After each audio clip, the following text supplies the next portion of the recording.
Hey, how's it going, guys? My name is Dom, and today we're going to be having a deeper look at the style property within JavaScript. Now, when I say style property, I'm of course referring to the method in which you set inline styles. So something like myelement.style.background color equals. So I'm talking about that style property right there, and there is more to it than you may think. So we're going to be covering all the different things you can do with this style property. So right here, I've got this HTML page, and going inside the text editor, I've got a couple of things going on. I've got this div with a class of box in the in the body there, and I've also got a style tag at the top with just a width, height, and border on that box. And I've also got a reference to the box within JavaScript. So of course, this is where we're going to be spending most of our time within today's video. So firstly, let's cover the simple usage of the style property. So going down here, let's say box.style.background color is equal to, and then say red. I'm sure most of you have used this before to set inline styles against an element. If I was to save this and go back in the browser here and refresh, we can see that we get the red background on that div. And if I go into the elements section, we can see also against this div here, we have that inline style being applied. So that is your simple usage of the style property. Now, it's worth noting that we used camel case here because essentially any CSS property with a dash in it is going to be converted to have a camel case equivalent. So of course the dash is gone, and using an uppercase C right here for color is going to give you the equivalent of background dash color, because you can't do dash C just like that. It's going to give you an error and it's not going to work. So you actually can use the dashes in JavaScript. So we're using the dot notation here to access or set this property, but you can use square brackets. So if I use square brackets here, then I use double quotes, I can do something like this, then make this background dash color. So if you really want to, you can use this syntax here to set the same thing. If I save this, go back in the browser, refresh, we can see that the box stays red, so it still works, and of course the inline style is also there. Okay. Now, it's also worth noting that this is not only used to set values, you can also retrieve values from it. So for example, if I was to go up here and I say console.log box.style.background color, now I might just move this red set right above here so we can actually retrieve it. So just calling .background color is also going to fetch that one. If I save this and refresh, go into the console, we get red right there. Now, it's very important to understand that this only applies to inline styles. So when you say .style, it's essentially an object that allows you to read and set inline styles only, which means if I was to try and fetch the height of this box specified in my style sheet or my inner styles here, it's not going to work. So if I was to say box.style.height, save this, go back in the browser, refresh, it's an empty string. So we can't retrieve that style that was specified in the CSS style sheet, only the inline styles. If I set a style here and I say a height of 40 pixels in the inline, we do in fact get it with the JavaScript because of course it is an inline style. So very important distinction to make there. And that's basically that. So if you do want to get your computed style, you need to use window.getComputedStyle, which is a whole separate thing, and I'm not going to be going into in this video, but let's just move on now. So we've seen how we can read the values from the inline styles. You can also do a few more things. So I just want to get rid of this background color set here and then just console.log box.style. I'll save this and go back in the browser here, and we can see by logging out simply just the style property, we get this massive object, which is of type CSS style declaration. Expanding this here, we can see we've got all of these properties in which you can set against your inline styles. Now, scrolling down a little bit more, let's have a look at the prototype on this particular object right here.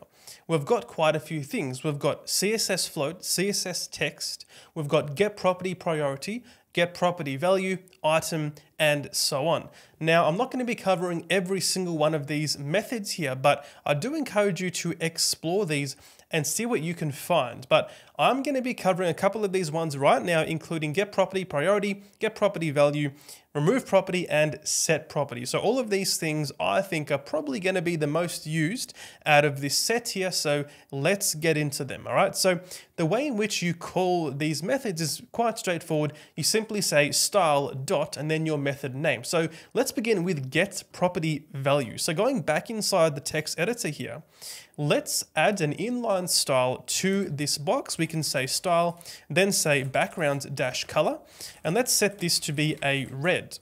Let's now hop down here and say box.style.get property value, and then pass through here background dash color. So you can once again use your dash notation or your whatever you call it, your kebab case, in order to fetch your property value here. If I save this, go back in the browser, refresh, and we get red right there.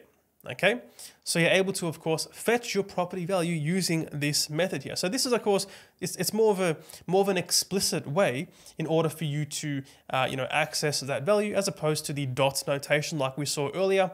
To be honest, if I was you, I'd probably stick to the dot notation as opposed to this method here. But if you must, this method is available. So we've got that simple method to get your property value. We've also got set property. So this is where it gets a bit more interesting and where you can do something that's a little bit unexpected. So let's say I've got this background color, but I want to change that background color. So let's actually hop right up here and just say box.style.setProperty, then pass through here the property name. So I'm going to say background color here.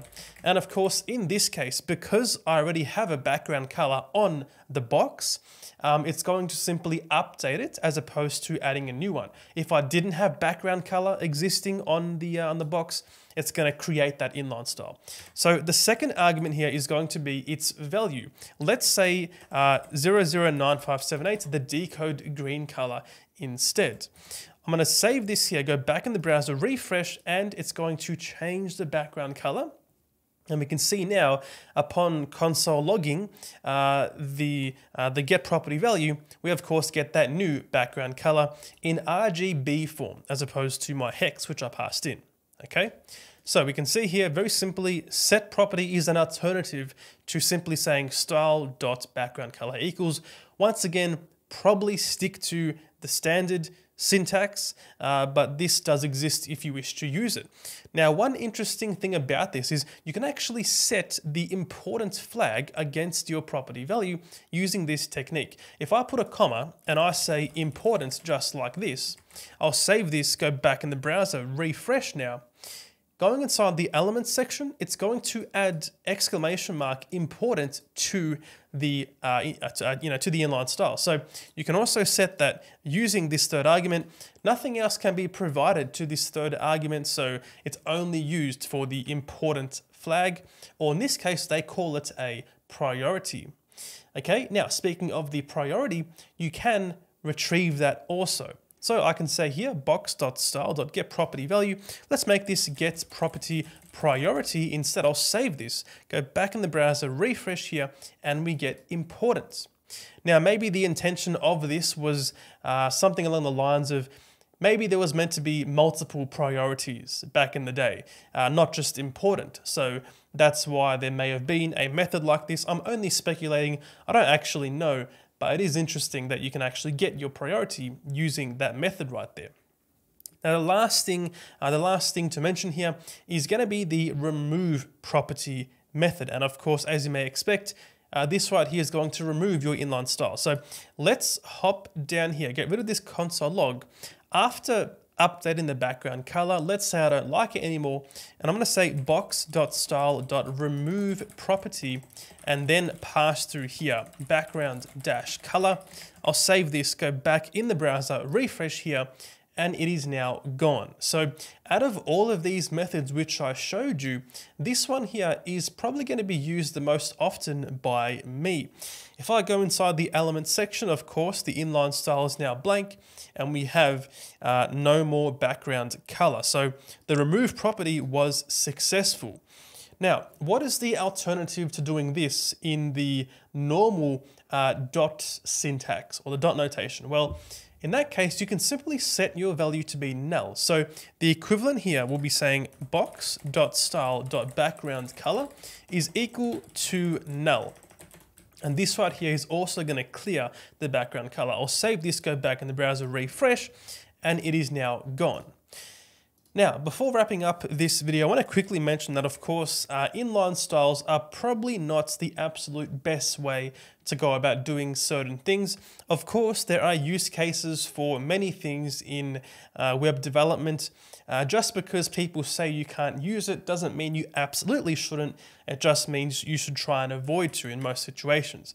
But if you do find yourself using inline styles, one of the most useful things that I've found by using them is the fact that you can remove those properties once you have set them. So typically an inline style is going to be used for those edge cases, those things where you set it for a little bit and then you get rid of it later on and so on. So by setting your inline style, then removing it once you're done with it, it means that whatever you've set in your inline is going to be overwritten by your your style sheet. So I guess that's that's kind of like the way that CSS works. Of course, cascading style sheets. If you get rid of the inline style, it's going to fall back to your style sheet. So that's the benefit I see of using remove property or setting it to null. And of course, yeah, that's just what I wanted to mention quickly regarding your inline style. So that is all for this video. Hope you guys enjoyed that one and you learned something. If you did, make sure to drop a like and subscribe to the channel, and I'll see you in the next video.